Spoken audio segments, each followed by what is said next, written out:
welcome to Too Fast, Too Forever. There's all kinds of family. We chose this one. This is episode 449, Fast and Furious 6, Lap 16. I'm Joey Lewandowski. I'm Joe too, and this episode is brought to you by DD Classics.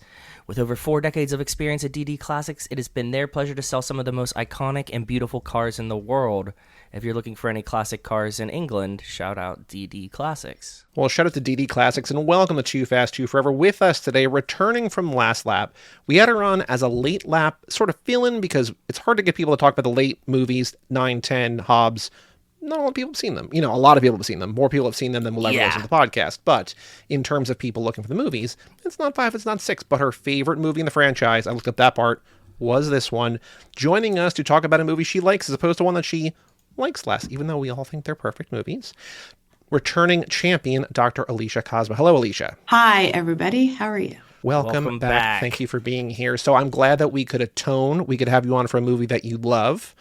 Listen, I love them all. This one just has a pretty special place in my heart. Oh, that's good.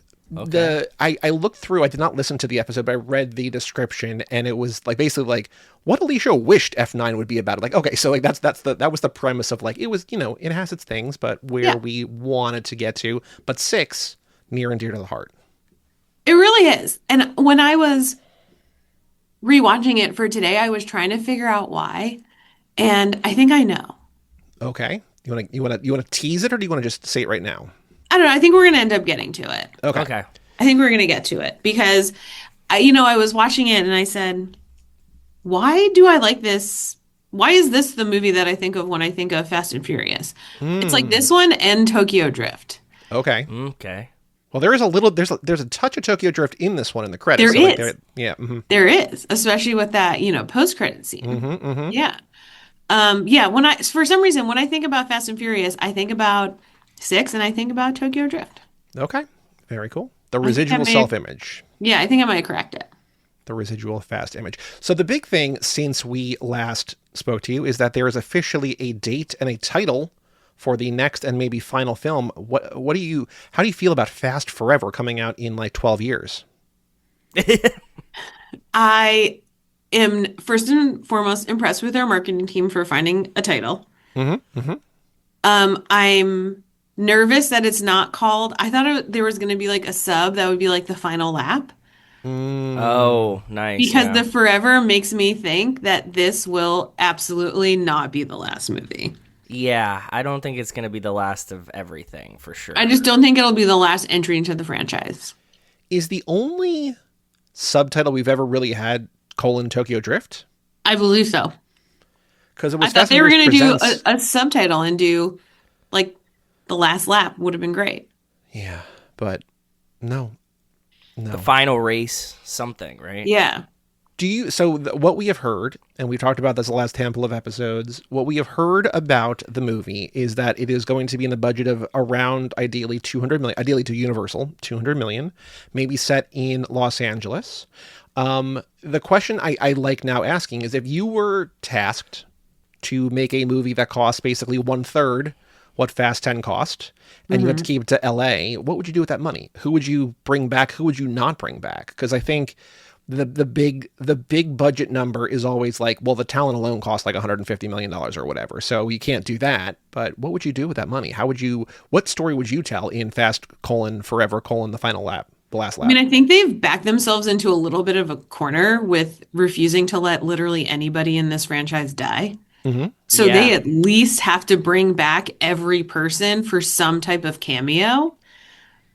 But I do think that it's going to be like pretty cameo forward. Okay. Like I can't see how that budget can accommodate Statham and Diesel and The Rock, maybe. The Rock and Charlize, and then it's literally then everybody else. Momoa's still there. Yeah, like it just can't. So I think we might have some, like it might be cameo heavy, but also I think they might do, and I wouldn't be surprised if there's a big like flashback structure that they utilize.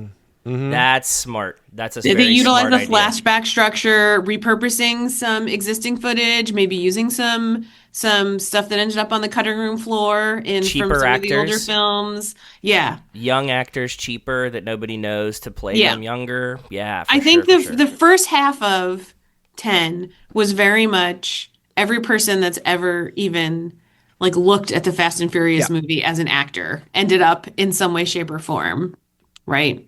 In that movie. I just don't think it's feasible for them to do it. What I think would be incredible if they did, and maybe they'll do this to save on production costs. I think it would be incredible, and I'm not actually even sure if the timing lined up, but if they filmed in LA after the Olympics and used like the Olympics infrastructure, Oh, no, it's right? supposed to. So this movie will come out 4 months before the Olympics. It would be incredible if they were able to utilize some of the Olympics infrastructure because it will all be built. I mean, it depends. So they're probably, 2 years from now, it's releasing in March of 28, right? So they're probably spending a lot of this year locking in the screenplay, and then filming probably starting later this year, and then most of next year being post-production. So it depends on when they would start. There's definitely going to be some infrastructure. Joe, I want you on the back of your piece of paper where we have the title, all the movies that Vin's trying to. I want to do a new thing that I want to ask every guest. Okay, what do we want to do, bud? There's no prize here, but Alicia, I want you to guess minutes and seconds. How much screen time will Dwayne "The Rock" Johnson get in Fast Forever? Because this is the biggest variable, and I think it could be 30 seconds. It could be an hour. Like, we don't know, because it feels like his character It could be is zero. maybe the most important in terms of like what Fast 10 promised. And we don't know what that's going to be. So like, that's our biggest, like we ask every episode, I ask Joe, is Dwayne Johnson forever? But I want to start asking every guest we have on here. Joe, we're going to guess also. Got it. Minutes and seconds. How much screen time will Dwayne Johnson have? And we'll clock it when we get the Blu-ray or something. All right, I'm going to say total. Including flashbacks and whatever. Including like flashback, everything. Yep. I'm going to say 10 minutes, 47 seconds. Okay. I think The Rock is going to be like a deus ex machina in the film. He's going to come in at a pivotal moment. He'll be in a couple flashbacks. He's going to come in at a pivotal moment. He's going to solve a problem. They're going to smile benevolently at each other from across the room, probably never shooting in the same stage at the same time at all. And then he's going to be out of the film. It'll be like a neat and clean resolution. He'll be a hand of God that comes in and solves an unsolvable problem. And the rest is going to be like flashbacks and him in like credit sequences. That makes sense. I really like it. 10 minutes, I don't know if it's even going to be that much. I could see like, I really like your idea that he comes in like, they're like, oh, there's one man that can save us now, and it's The Rock, and then that's like the end of the movie, right? It's it's like, oh, what are we going to do? 5.5 minutes type situation, right? Yeah, but like credit sequences, they love doing montage sequence over credits. So you'll get him in a blooper or something? Yeah. Okay. Because I think in an actor preferred world in which we have the Hobbs interlude, right? The interquel, where there was going to be like that 10-minute Instagram video that he shot from Hawaii or whatever. It's like, we're doing a Hobbs movie, and then there was going to be another movie or whatever. Like, I think in that world, we catch up with what Hobbs has been doing in parallel to Fast 10, and then he's there for all of Fast Forever. But now that there's none of that, I think you're right. Like, we might not have the time to like see where he's been up to. It's just like, okay, we just understand that he's here now. Yeah, the same way that we kind of just like understand Brian exists in the universe, even though we don't see him anymore. We just talk about him. Yes, I think The Rock has been relegated into Brian territory. So I do want to. I started a new feature on the show that we're actually debuting in the next episode, which is a Patreon bonus episode of Dumb and Dumber. But I want to talk about the awards that each movie has earned. And so there's one notable award here, and you mentioning Brian is important here. It is the MTV Movie Award winner. Okay, of Best On-Screen Duo. Vin and Paul won. Was this For what movie? For this movie. 6. For this movie? 6. Okay, Yeah. so he's not even dead. That's awesome then. Yeah. No, Yeah. so it also won the like generational, like the Fast franchise was honored when Fate came out, that MTV did like a whole thing. So like this retroactively has another award, but Paul and Vin won the Best On-Screen Duo. It beat out, this is what I thought was interesting. It beat out, which seems crazy to me, but maybe not, Leonardo DiCaprio and Jonah Hill in Wolf of Wall Street was a nominee. Wow. Ooh. Also, Amy Adams and Christian Bale in American Hustle, which I don't know that I would call them an on-screen duo, but sure, Absolutely whatever. not, but sure. Yeah. Sort of tangential to our hearts, Ice Cube and Kevin Hart in Ride Along, nominated that year. Yeah, Kevin Hart. And also seems so wildly out of place, given the movie, Matthew McConaughey and Jared Leto in Dallas Buyers Club, which I can't imagine. Whoa. That's a wild inclusion, and I don't know how I feel about that. So Vin and Paul beat all of those, but yeah, I was like, okay, so Wolf of Wall Street is like... It's unfair. It's unfair to everyone else in that category because Paul and Vin, they're winning for the franchise. Right. Like, they are the romance that, like, that drives the entire franchise, right? So people aren't just voting on F6. They're voting on this, like, they're the love story. They're the love story of the franchise. They're voting on all of the movies. Yeah. So that was the one notable award for Fast and Furious 6, but I thought it was noteworthy that I need to go back through and read all the MTV fucking movie awards and winners, because now you brought them up twice in the past couple days. Like, I'm like, oh, these were a lot of fun, and I need to see because they're still happening. Like they still happen, which is weird, and I don't know. Because there's no MTV anymore. Like, do they still have MTV awards? Actually, hold on. Let me see here. I want to see, because when you click on the MTV Movie Plus TV Awards, no, they haven't happened since 2023. Okay. Where the best comedic performance went to Netflix's Murder Mystery 2. So like it really went out on a low note. So yeah. But yes, the one noteworthy award for Fast and Furious 6 is Best On-Screen Duo. Although a retroactive generational award is appropriate. Like, these are absolutely movies that, like, people have watched their entire lives. Yeah. My takeaway, and I want to sort of still tease, like I don't want to jump right into what Alicia loves about this, but my takeaway for this is, at what point or what writer was it that was like, this is the movie where we hammer home that Tyrese has a big head? Because like that's never been mentioned in the franchise, and then there are at least 3 different jokes in here that like big ass forehead, you can't miss that big dome or whatever. Like it was never a thing, and now it's like hammered home repeatedly. And I'm just like, I wonder who had the idea for this movie that his big bald head was the butt of the joke. And I'm like, I don't know. Joey, I was thinking about the same exact thing, because there are so many big bald heads with big foreheads in this movie. Yep. I was like, how is he the one? Just because, like, at this point, he has, and this I think movie really like drives it home. He has become the court jester of the group. Like, that is just, he's like the fool. That is just like the role that he has taken on. Okay. Is the forehead thing? Everyone has big bald heads in this movie. Everyone has big foreheads in this movie. I was thinking about this, and I was like, because the same thing, I was like, because there at some point The Rock like makes a joke about his forehead, and I was like, your forehead is just as big as his. Yep.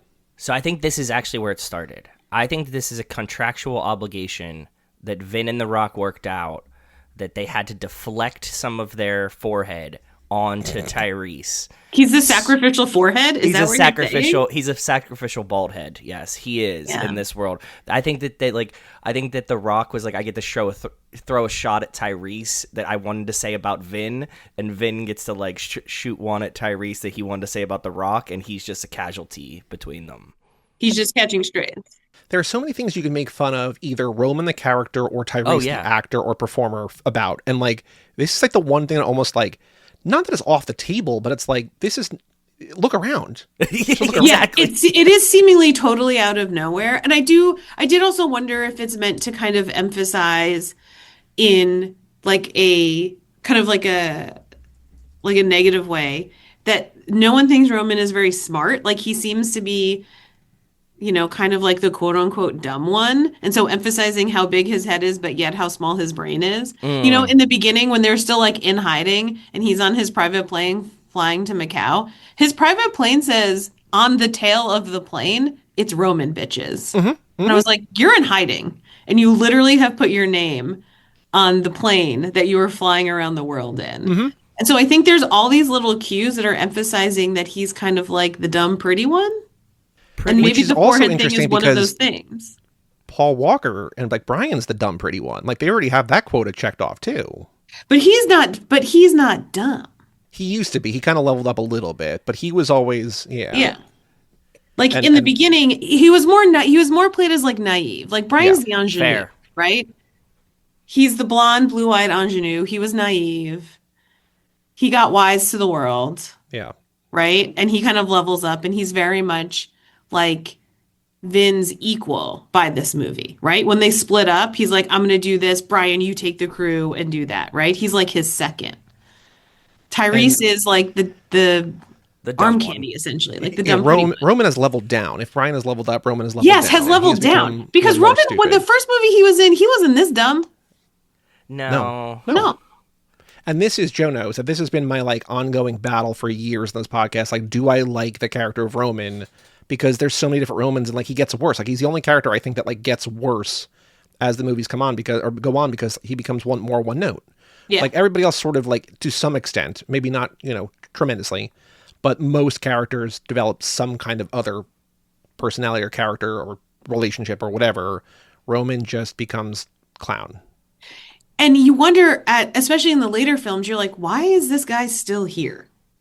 He's very expendable, in my opinion. Like if Universal's cutting anyone, Tyrese is cut nearly immediately. You can split his character traits that you need up across whoever any else people you keep, and just like not need Roman at all. I know we've also talked about this before, but like in Fast 5, the reason they bring him in as the smooth talker, and he goes in to like do that thing in the prison or the police precinct and fails. Like the one thing he's brought in for, he does not do well. So he increasingly becomes just like a punching bag, which is not like. It seems somewhat, and it always seemed like kind of antithetical to me for how much they like love each other and literally will drop anything to fly all over the world for each other, and family. They're all like pretty mean to him. Yes. Yeah. Very mean. Yeah. To him specifically, just to him specifically. It's not like they all like rib each other in general. Like it all falls on him. Mm-hmm. Okay, Alicia, I think it's time. What about Fast and Furious 6 makes it your favorite? What is it about this? Is there a scene or a moment or a thing that like when you said you think of the Fast and Furious, you think of this movie? Yeah, what do you see?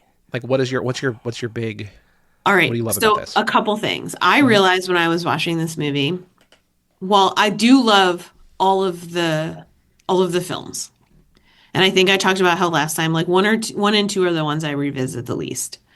I realized I love them in like James Bond-esque super spy mode. Okay.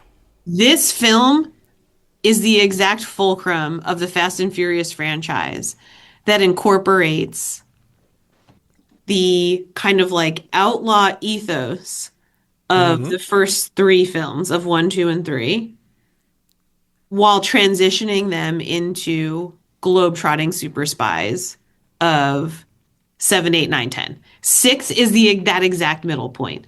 It takes the best of both of those worlds to be like the leverage point that turns the entire franchise. And I really like seeing the best of 1, 2, and 3 combined with what I like the most about the franchise, which is them as super spies, essentially. And for me, 6 is the absolute turning point in that franchise that combines all of those good things together. The second thing, and this is totally specific to me, but I love Joe Taslim, and I love that he's in this movie. Yeah, he rolls. I love that this movie will hopefully make people go watch The Raid, Redemption, and every other movie that Joe has been in, including this really amazing movie I saw last year called The Furious that he is in, which is absolutely phenomenal. Titles related. Joey, yeah, titles related. Joey, add it to the list. Add it to the list. Watch The Furious. It's so good. But I also do love something more about this film, and that is this film, and it continues on through the rest of the franchise, but it really drives home how much these films kind of revel in the analog.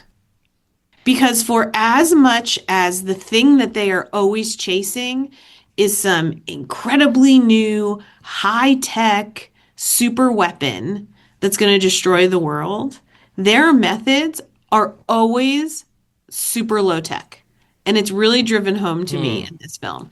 Like, they're just mechanical. They're using walkie-talkies. So, like, in later films, they're just talking to each other in cars and you have no idea how they're hearing each other, right? Here, they're using straight up, like, Radio Shack walkie-talkies, right?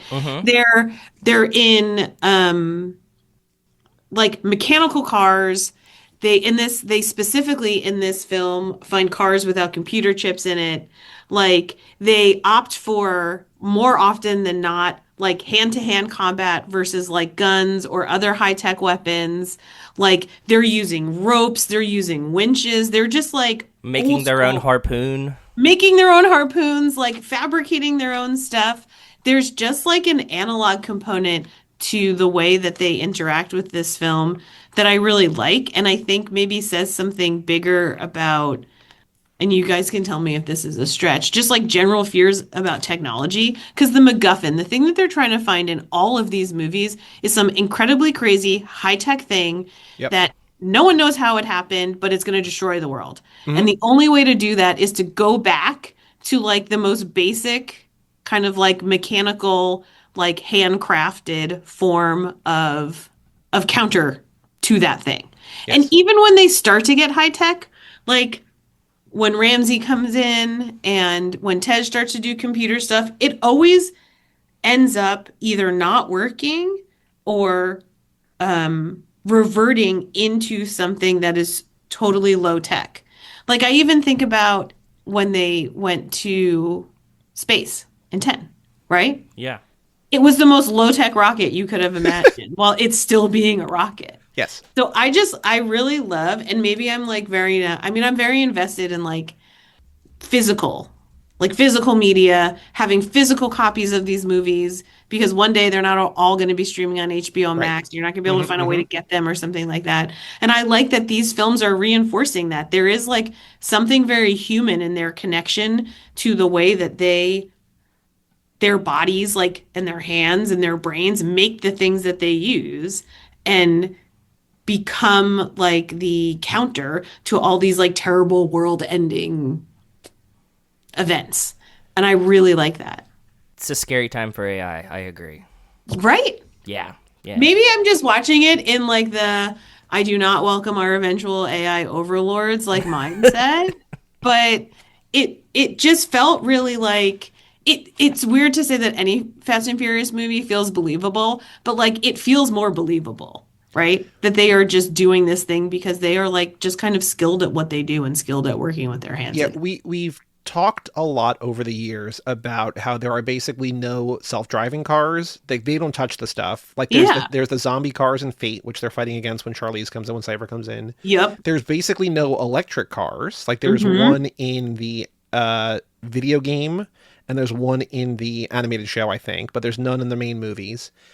And the other thing that is not the same thing, but a similar notion, is that it always seems like, how are we going to solve this problem? Well, with a race, of course. Like, it's always like, how do we get a race to solve the problem that we have, regardless of what the problem is? All of that combined does lead to, okay, we've got this like 1970s Dodge Charger or whatever. How is this the way that we save the world? It's like, I don't know. Like, we're running out of ideas, but also like, you don't need that. Like, it just needs to, let's send this Pontiac Fiero to space. Let's, race a guy from war cars and whatever. Or So no, I don't think any of that's crazy. I think, or if that is crazy, we've gone past the point of crazy on this podcast like years ago. So we're right there in line with you. Okay. And the third thing I like is that there's a way in which, and I think this relates to how this film is like really the fulcrum that transitioned the series and just brings like the best of what came before and the best of what's going to come after all in one. It's like all kind of in the pot in this movie. In different hands, with different directors, with different scriptwriters, with a different ethos, I think this franchise could have easily turned into like really intense like propaganda, and it doesn't. It like very specifically doesn't, and I can't imagine that's not an intentional choice. And I think 6 is the film that maps that choice out, and that's how it carries forward through the rest of the franchise. I wonder if that's because they're like we know our fan base is so diverse, or like it's an intentional choice by the writers and like their views. But yes, now that you say it, this definitely could have been like a recruitment video for the the LA. This could have been like a Top Gun situation. Yes, yeah, exactly. Yeah. But I mean, also I think it shows really intense commitment on behalf of the writers to these characters, because that would have also been a total betrayal of the characters. Yeah, because they're outlaws. They started as thieves and outlaws, right? Yeah. I mean, like literally the conflict in the first movie is that one is a cop and no one knows and they feel betrayed by it. Absolutely. I think it would have absolutely betrayed the characters, and probably at that point, I mean, I agree with you, also betrayed probably, and I'm making big assumptions here, but probably large swaths of the audience too. That's what I was thinking too. Yeah. When I was watching this time, I was like super captivated, and we're like dealing with all this fucking snow that we have, and I've been shoveling, and and I was like, this, to your point of like it being the best of both worlds, this one feels like the most theatrical blockbuster to me.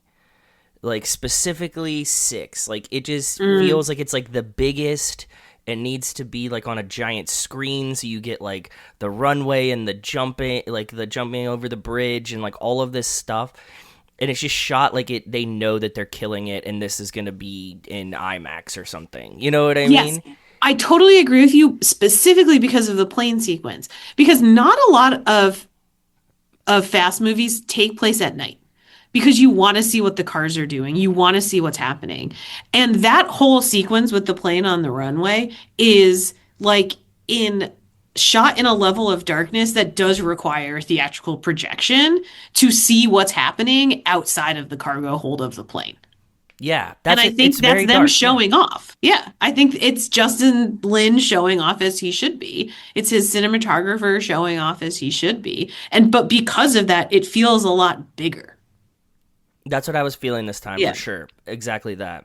And it was just like a weird, surreal moment. I was like locked in, and I was like, damn, this feels like such a summertime. Like, I just want to be in a theater when it's hot outside, and like the theater is much cooler than that. And you're just like watching this, just like being thumped with sound, like in a midsummer movie. Totally agree. So yeah, those are my 3 big like reasons why I really love 6. Yeah. And I realize it's the movie that I would often show my classes. And I guess, to me, for someone who's never watched one of these films before, I think it's a good entrance point. We've said a lot of them are that, which also seems counterintuitive because they're, how can you jump into a movie that's like the 9th one? But for the most part, I think a lot of these movies, to their credit, can be the first one that you watch. Now it's tougher to do 9 or 10, maybe 8, even a little bit fuzzy, but like, I still think it works. And this one has a great recap. This has such a good recap in the front end of this. I was going to say, the opening credit sequence is all recap of the movies that came before it. So even though it's just like the credit sequence, you're getting an understanding of the relationships that these people have with one another. You get a lot of the major events that happened. All the events, I mean, specifically from 5, but like the events that matter to the plot for 6, they rehash because they have to resolve. Yeah. In order to get to the end of the film. And so you are kind of getting everything all in one. And then with the post-credit sequence, you can go right into Tokyo Drift, not even knowing it was the 3rd movie. And it makes perfect sense to you. Yes. Yeah. And I think to this movie's credit, and like something that you were hinting at as you were calling, I think, the fulcrum between the early and the later movies, this movie while watching it this time, and I think thinking about later movies and just specifically the scene where they go see Pete Davidson, it's like, why are we doing this? Yeah. This movie feels like sort of pushing the limits and maybe at the limits of how we can send each of these people off to do their own thing that contributes to the greater whole, but doesn't feel needless or extraneous. Like I was thinking, I had the thought while in this movie, Hobbs and Riley go to that police precinct where they're trying to get the CCTV footage. They're like, sorry, tape's blanked. And like, it's a scene that like advances the plot. It gives those 2 characters something to do. I think it comes immediately after or like right after the scene where Han and Roman and Giselle and Riley, I think, also like go like it's like a weird grouping of people that like don't really fit. And I'm like, this feels like, oh, we know things that people can do, and like they do kind of fridge me a little bit, like, okay, you can just stay with baby, and like you're not really in this movie, so like that's not great. But I think that compared to later movies, are like, well, we have to give Brie Larson screen time. Like she won an Oscar, like she's in the movie. We need to give her things to do. Charlize. I think this movie is the limit of like how many different stories and spider webbing paths we can send characters down that makes it feel like, oh, there's a reason we're watching this scene, as opposed to, oh, we just need time for this actor to be on screen. Yes. Especially, I think, when they're going to the when that group you just mentioned, so it's Roman and Han and Riley and Giselle, and they go to like the mechanic, like the fabricator who made like the car. It is such a weird grouping of people. It's such an awkward scene because they send Giselle and Riley go down, and they like intimate that they're going to seduce the information out of the fabricator. Yeah. And it's so awkward to watch because they're maybe two of the worst actors you've ever seen on screen together. And nothing they do either provides them information or passes for any type of form of seduction. So it's like really unclear what's happening down there. But I think some of it is exactly what you said, Joey. It's like the scene is there for a reason, and it's not just that these people, because I don't necessarily think those people in and of themselves need screen time the way that like Charlize or Brie Larson does. But I do think they're testing the waters a little bit, specifically for Gina Carano. Not so much for Gal Gadot, but specifically for Gina Carano, to see like if eventually she comes back in some type of either villain role or something like that, right? Well, because they in that scene, like in the same 10 minutes of the movie, they both die. I mean, one didn't die because she's on a submarine somewhere, but like those two characters are killed off. So I do see like how can we like what works here and how can we bring them back? I also think another benefit to this movie is they are able to seed future movies like well before we even realize that Deckard exists or that Deckard is going to be a thing or like he's going to be like the future, like arguably like face of the franchise. When Owen is talking about like lessons he learned from his brother, I'm like, oh, like you guys are actually taking time to like think about what the next movie will hold, which we don't as see opposed often. to being like, we have 45 balls in the air. How do we keep juggling? We can't possibly like tease a future thing because we have so much going on right now. And I think that there's something nice, again, knowing where we're going. And also they know that like in the credit scene of this, or they know that Owen will, you know, not die, but like essentially die at the end of this movie and have to be avenged by his brother. They know like that's an easy build to it, but like they're still forward looking in a way that no movie has been maybe since this. Maybe? I think so. And I think they also know that like that the audience will accept, even though it hadn't happened yet. I think they know that when it eventually happens, the audience will accept that no one really dies in a Fast and Furious movie. I don't know. I think a lot about why Gina Carano is in this movie. Timing. And then I remember she was in this, maybe you guys did it on the podcast. She was in this really great Steven Soderbergh movie called Haywire. I talk about that all the time. Joey talks about it all the time. Amazing. Okay, sorry, that movie's great. It's weird that it's a Steven Soderbergh movie, but it kind of makes sense when you watch it. She's incredible in it, and she was like kind of on this upswing. And she's, I think, in here as like a kind of like a test case, right? Now it ends up really not working out for her professionally in general. And in lots of ways. In many, many ways. But she's getting the money from Netflix. She's getting Netflix money to fight Ronda Rousey on screen. It's going to be fine. I mean, true. Also another. Yes. Yeah, she was another one.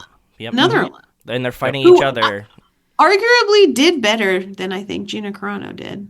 Acting-wise? Or acting, yeah. I don't know. I think Gina was so bad. But go rewatch the Ronda Rousey.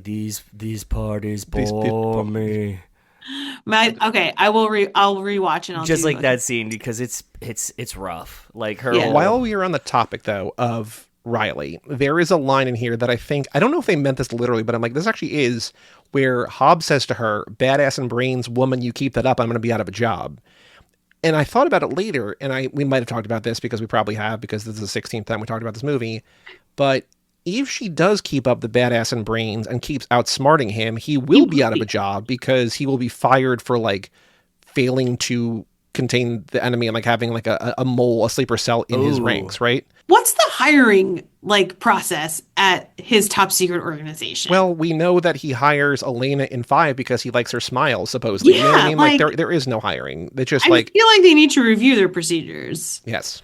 Yeah, I think he hires based on looks a lot, which is always great, you know, when you're hiring people. So For your top secret spy organization, yeah, that's also like a cops at the same Yeah. time. Yeah. I think another reason, and maybe this goes back to the kind of this movie being the fulcrum for me, that I like this movie is it is a time when you still see like emotion or any type of affect in Vin Diesel's face.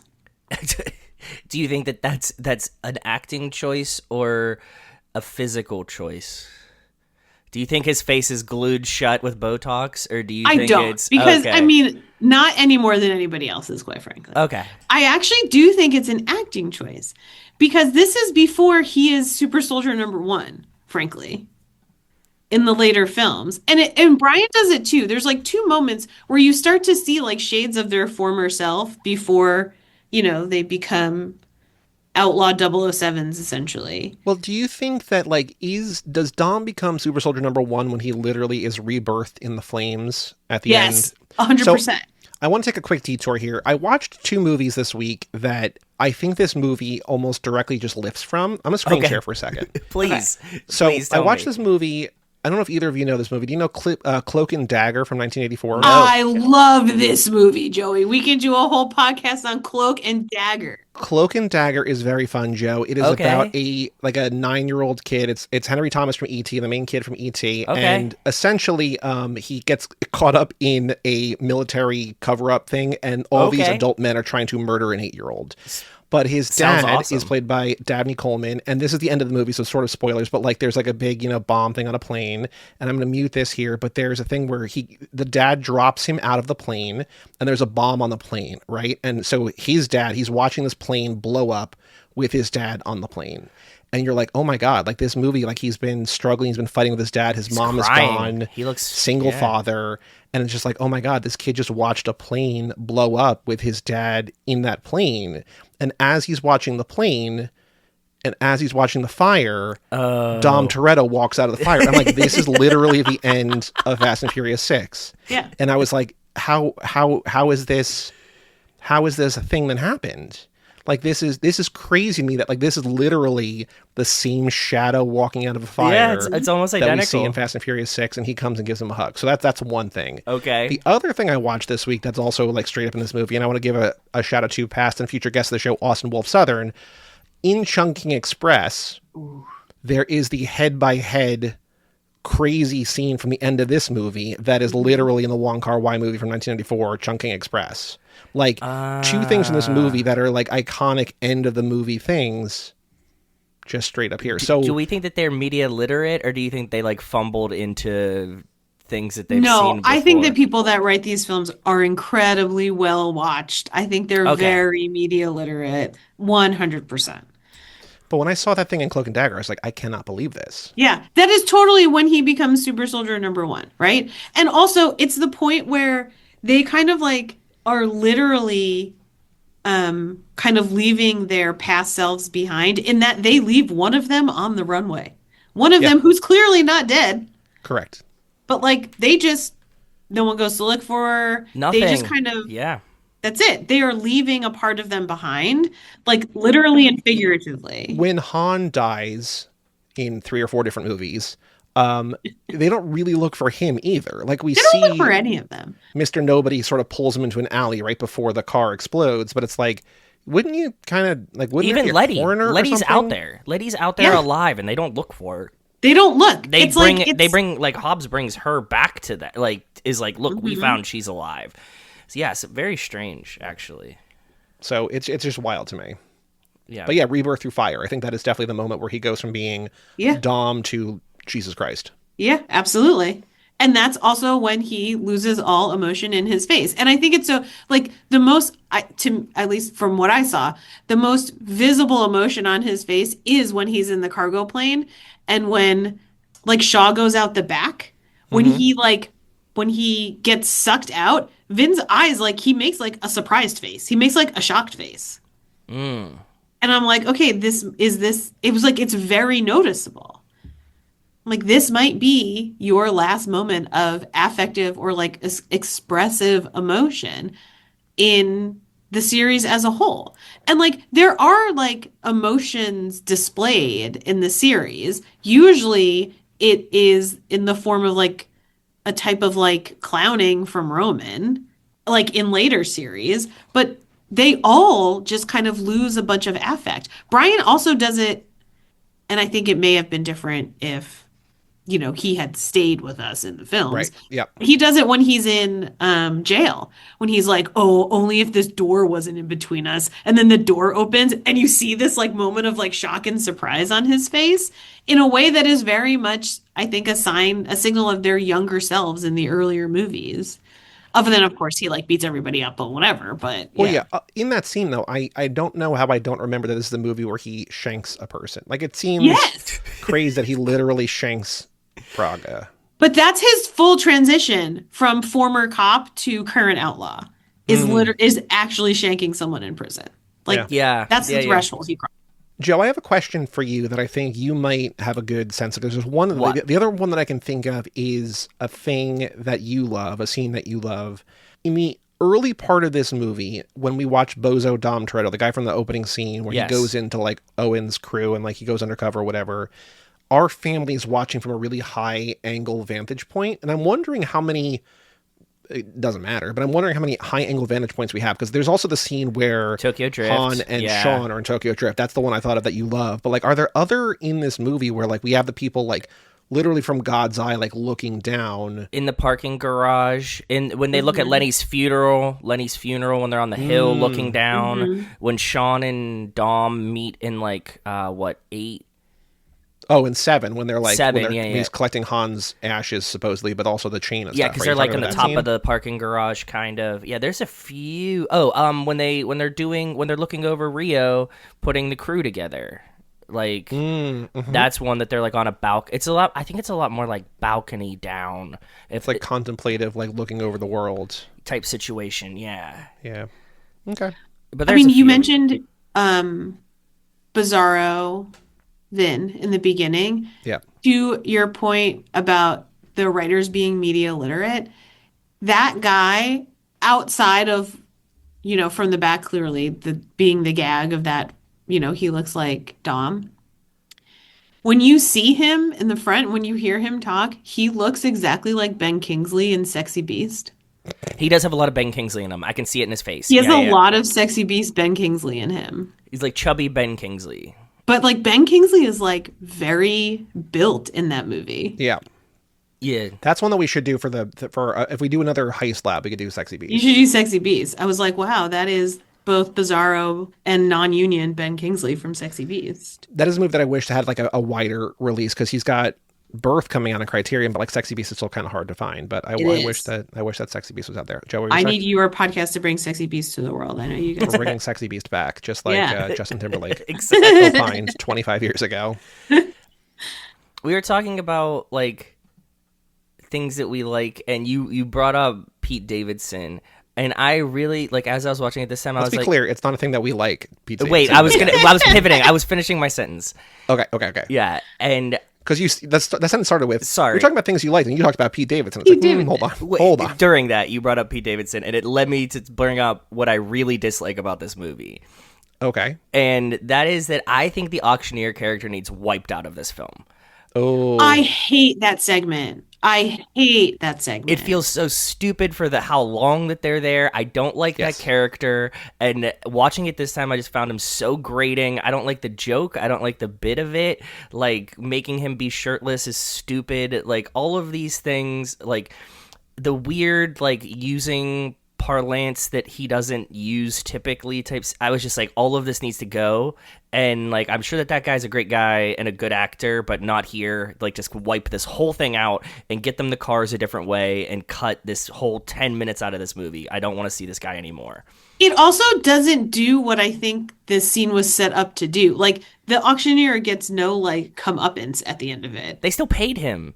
You still paid him millions and millions of dollars for cars you're just going to destroy and run off the road. You have lost out in this deal. And what did you get? Clothes that absolutely will not fit you, and a watch worth a fraction of what you just paid for these cars. In commission alone. Like, this guy's going to make a ton of money. Like, yeah, I would take my shirt off and give you my watch, too. Like, if you're going to pay me also, a couple million dollars. If they bought every single car, they definitely overpaid too. So that's what I'm saying. Yeah, they got. It feels weirdly disempowering for Tej, which is strange because I feel like these films love him.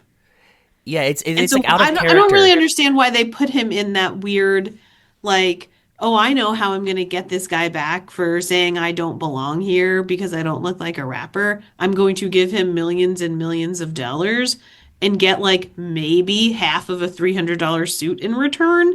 Like, and also no one is there to see him not have clothes on. You didn't do it. This is not like the Emperor has no clothes in the middle of a parade or something. He's in a private like garage in a basement. Yeah, he's fine. He goes to the car and drives home and puts new clothes on. It doesn't fucking matter.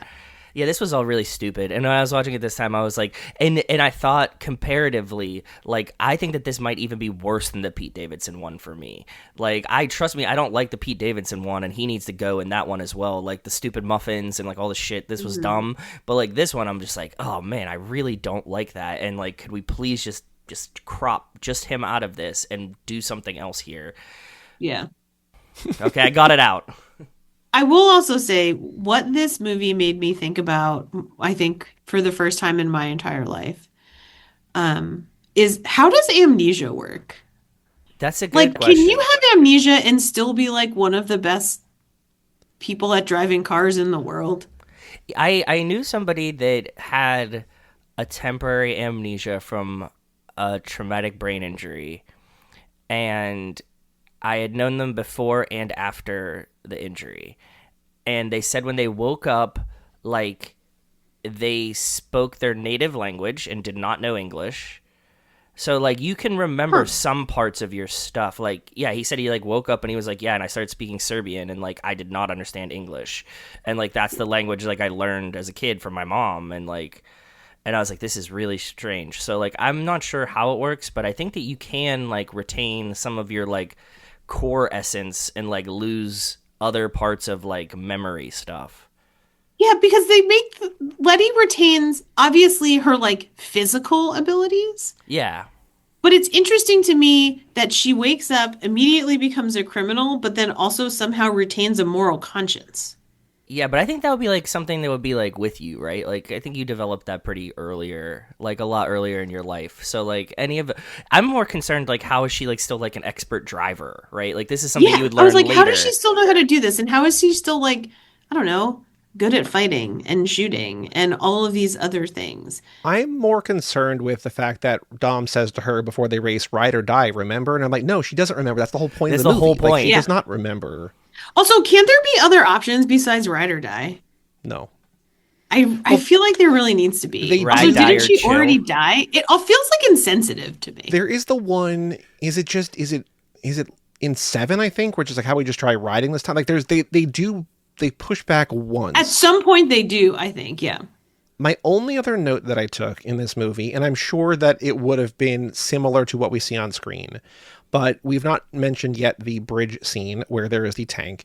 And the tank only emerges when it emerges because they set a trip wire that the front of the truck hits and sort of like buckles in onto itself. And then the tank sort of emerges from and just like starts doing its tank thing. But I was watching this and I'm like, what was the plan otherwise? Like, was the truck just going to stop and let the tank back out? Because it feels like the way that they were, the scene or the tank was always going to come out was like the way that it did, which is not a plan. It's like, we're going to let them set a tripwire so that our truck gets, and it gets totaled. Shot out of the driver gets shot out killed. of the front of it. Yeah. When and how would they have unveiled the tank if not then. I think they could have backed it off of the moving truck. I think that was ultimately their goal, was that they were... Or were they bringing it somewhere? Because like they need it. They might need it for later, you know? I mean, if you had snuck onto a military base, wouldn't you also just grab a tank just because you could? Yeah, maybe. I played Grand Theft Auto. They go to the military base and they're like, oh no, they're hitting the convoy. Like that's when they realize, but like maybe they're bringing the tank to another, maybe they are going to hit the military base or something. I don't know. Like it feels, because like it's a great scene, but it's also like, what was the plan? Like this was not the plan. I think that Owen Shaw is probably one of the more clever villains in the franchise. He's certainly, I think, one of the more ruthless villains in the franchise. Mm-hmm. You have to think that he expected that Dom et al. Were going to figure out what he was doing. And so they were like, let's take a tank. Makes sense. I think I agree that I think he's probably one of the most clever ones, for sure. Like, he's very well planned. Another thing, like, tanks aren't they notoriously slow? Yeah, that's fast. That's what they're not, and it was going so fast. So you do get a sense of like he was kind of improvising a little bit. But they did. I was thinking about this time too, and they do kind of sell it because like the reason that it's caught up with Roman is because Roman car isn't working. Yes. So like they are like giving themselves an out that it's not going 70 miles an hour, but like seeing them all not just blow by this tank is really funny, considering like the tank which should be slow as shit, right? But it also does then give a little bit more, outside of him just like being pure evil, a little bit more rationale for why he's just blowing up cars on the highway, because he's just making roadblocks for cars that are faster than his tank, right? Fair. Yeah. Joe, do you have other notes, other thoughts about Fast and Furious 6? The last note that I have in my list... Oh, I have two. One quick one, and then one.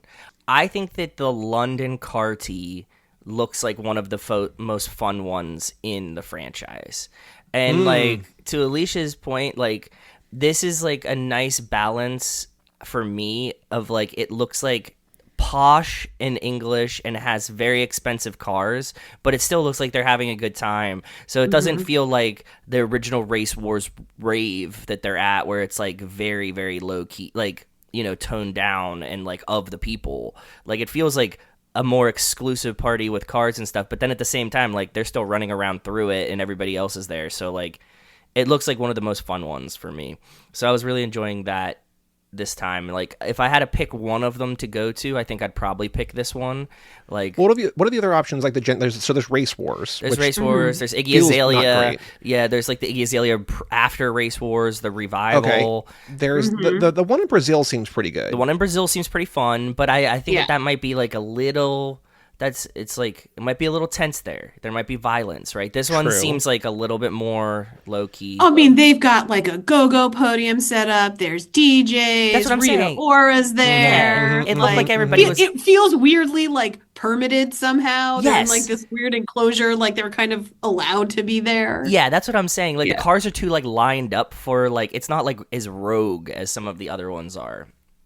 So I like that. And then the last thing is it's Girl Scout season, and they say selling Girl Scout cookies in this one, and I was laughing because it's Girl Scout cookie season. So. Oh my God. Also, they say when they get hit with the EMP, he goes, "What is this, a hockey puck?" I'm just like, we've been talking about like in the Dumb and Dumber one, we talk about Jack Hughes, we talk about the Devils and everything, and so like it just feels kind of like, oh, it's also hockey season. By the way, did you see what Flavor Flav did? Mm-mm. Yes, Flavor Flav's throwing a party for all of the U.S. women's hockey team. The women's team. In Vegas, he was like, ladies, if you want to throw, like, if you guys want to have a party, you could come party with me. And they were like, yes. And so, like, they're having a giant, because Flavor Flav's like a super champion of all, like, the women's winter sports. It's pretty funny. Well, he had to do that. Otherwise, he was going to get impeached. Yeah, exactly. Yeah, Flavor Flav's going to get impeached, yeah. I mean, here's my last thing, because I know we talked about this with 10, when Roman has become self-aware. This is also the movie where Roman first starts to exhibit awareness about just the kind of like hyper-constructed nature of their world, right? Because you like, look at these. It's like we're hunting our evil twins. Yeah, he does. He is the one who can see through the Matrix. Strangely, he can start. This is when he starts to see through the Matrix. And why they gave that power to him, I don't understand. But sure. Well, so we talked about this before, specifically the first one. Like, there is like Brian is the character, the audience surrogate. Like, he is the vehicle through which we enter this world. Like, he is new to the world. We are new to the world. We are Brian in the first movie. We are Brian for a while. Obviously, this movie is before Paul passes, but like, is the way that we're describing that, like, is Roman the audience now? I don't think he's the audience, but I think he is essentially. He knows he's in a movie. He's the little voice. He's the suspension of disbelief for the audience. I don't think he's the whole audience. Okay. But I think he is functioning to reinforce the audience's suspension of disbelief because he is saying out loud the things that even from the most casual to the most kind of like hardcore viewer of the franchise has said to themselves at least once. Yeah. So is he like the Ant-Man of this franchise? Oh, that's interesting. Because like Ant-Man is a movie, it's like a franchise within the MCU that everyone loves, and I'm just like, I can't, like, I like Paul Rudd, but like, that's one that I just can't get behind. Like, is he Ant-Man? That he just can't, in what sense? That he just like exists in the world? Where he's like, because like Ant-Man, it feels like there's like, he's kind of not the butt of the joke, but also like he knows that he is lesser. He understands the ridiculousn's of the situation. Exactly. Okay. Yes. In that regard, I would say yes. Where he's like the most meta one kind of like he is, you know, he's not super strong or he's not super whatever. He's just like a guy who can get little or big. Yeah. Yeah. Maybe. Yeah. And I think he is also aware of just how ridiculous everything is. That's also true. Yeah. Yeah. Because it also feels like if there was an Endgame or like, you know, Ultron, like, or you know, what if there was like a big heavy movie like Endgame where it's like, okay, we just lived through that, like we need something like the comedic relief, like what are we gonna do next? It would be like a Roman spin-off one-off story, right? It's just like, oh well, we just need like to decompress, let's go see Rome. Like that feels like, so the same way that they put an Ant-Man movie after an Avengers movie, let's do a Roman thing after, you know, somebody dies or something. Mm-hmm. See, and we were just talking about like Roman's the most obvious one to cut, and then now there's like all these reasons why you can't. Well, I also get think rid that of him. Ant-Man's the most obvious one to cut. Like we can cut Ant-Man too. Like that's not a problem. I think if you had a Roman movie though, it has to be like a buddy movie kind of thing. He can't like carry it. Yeah, it's like Ride Along. You just remake Ride 100%. Along or something like that, right? It would have to be like 2 or 3 of them together, and Roman could be one of them. Well, it seems like because you were saying that in this movie, it seems like they're testing Gina Carano. We talked a lot about how it feels like they're like, okay, well, we have like, this is going to be the inevitable black spinoff where it's like Tyrese and it's Ludacris and it's Natalie Kelly or Natalie Emmanuel. Yeah. Bring back Natalie Kelly too. I mean, she's not black, but you know, she's a person of color. Like, you bring her back. Why not? From Tokyo Drift. But like, it feels like, okay, we're going to sector these people off. We're going to have them all on the plane together that crashes at the end of 10. Like they're in their own movie. And it feels like the same way that they're testing, can Gina Carano come back as a villain or like hold her own or whatever, even as an actress, like, can she like stand up in Hollywood? It feels like they're like, okay, how can we like, what duos and trios? And maybe that's why we have the Tej and Hobbs at the auctions. Like, do they work well together? The answer is no, they don't. No. Definitely not. I mean, I think if anything, this movie proves that most of these characters really only work in conjunction with one another, except for Hobbs and Shaw. Right. Honestly, like I think a movie with any of them without like a kind of central stronger figure would absolutely not work. Well, it feels also like the Hobbs and Shaw thing was found while shooting 8. Like, it feels like that was, they continued to do what we've been talking about, where it's like, can this work? And they're like, oh no, this can work. Oh, absolutely. I totally agree. Totally agree. Yeah. And I mean, I think they would be remiss to not see what could work with all of those actors who have such great chemistry together. But at the end of the day, like, these are ensemble movies. Mm-hmm. Like, quite frankly, you couldn't even watch an entire Fast and Furious movie with just Vin Diesel, as I think the Triple X movie proved. Don't tell him that. Don't tell him that. I will never. But they need, like, these movies are made to be ensemble movies. Right. Now, if there was a Fast and Furious live action television show, I think many of these characters could have standalone episodes or even like really interesting arcs on their own. Mm-hmm. We think that that's probably the way it's going to go. Who are we just talking to, Joey, our buddy from the Wall Street Journal? Ben Fritz, yeah. Ben was just saying that he was kind of talking to Universal and told us that he also feels like they're gonna probably start a show. Yeah, it wasn't like he was talking to them about that, but it was more like he feels like, in through conversations, like it feels inevitable that like, that is something that they're going to at least test the waters of. Like, I think they have probably run despite Vin's desire and passion, they have probably exceeded their runway for films, budget-wise, financially, box office-wise. But I think a series, which could then introduce kind of each of their next generations, like characters, essentially, yes. I think that could work extremely well. So you think that Forever is like the last film as we know it, this iteration of Fast and Furious? I would think so. I think so. Do I think that Vin will try and get another one made? Absolutely. Sure. But yes, I think the next time after Forever, when we see a Fast and Furious movie, it will be like some kind of reboot. You also said that in a very funny way. The next time after Forever, it's like, well, what's after Forever? There's nothing after Forever. Forever is infinite. After Forever. Also, I don't know if we've mentioned on the podcast, Joe, but I forgot that we talked about this. I didn't realize this until like a week or two after the title was announced, but like they almost could not have named it closer to the name of our podcast than by calling they it got Fast really Forever. Close. Yeah, one of our fans in the Discord pointed it out nearly immediately, because I hadn't thought about it either, but they had to have Googled us at some point, right? That's your influence on the franchise. I always say that they're listening to us. They've done way too much shit that sounds tangential to stuff that we've said, so. I can't imagine that someone is not listening. I think there's an intern that probably has to like sit through an hour and a half of us a week just to figure out what the fuck we're talking about. But I mean, quite frankly, they are a franchise that is invested in what their fans think and what their fans say. That's my point. Yep. I'm sure that they listen to this show, and I'm sure that they read lots of stuff online, and like it matters to them in a way that doesn't necessarily just feel like fan service or pandering. It actually feels like their fans are part of the franchise, you know.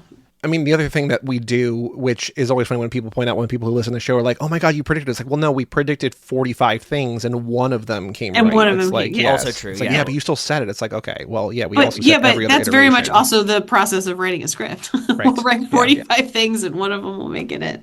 Alicia, is there stuff about this movie, and I know that we've sort of danced around, but anything that we've not covered yet that you don't love about this movie that, you know, like Joe said with the auctioneer, he would just cut it out, like things about this that you would just remove or change, or that, like, I know it's your favorite Fast and Furious movie and they're all perfect movies, but is there stuff about this that you would remove or alter or whatever? I mean, past the auctioneers and The Rock calling Riley woman twice, which I hate, frankly. Mm-hmm. I don't think so. But everything in this film really serves a purpose for me. Okay.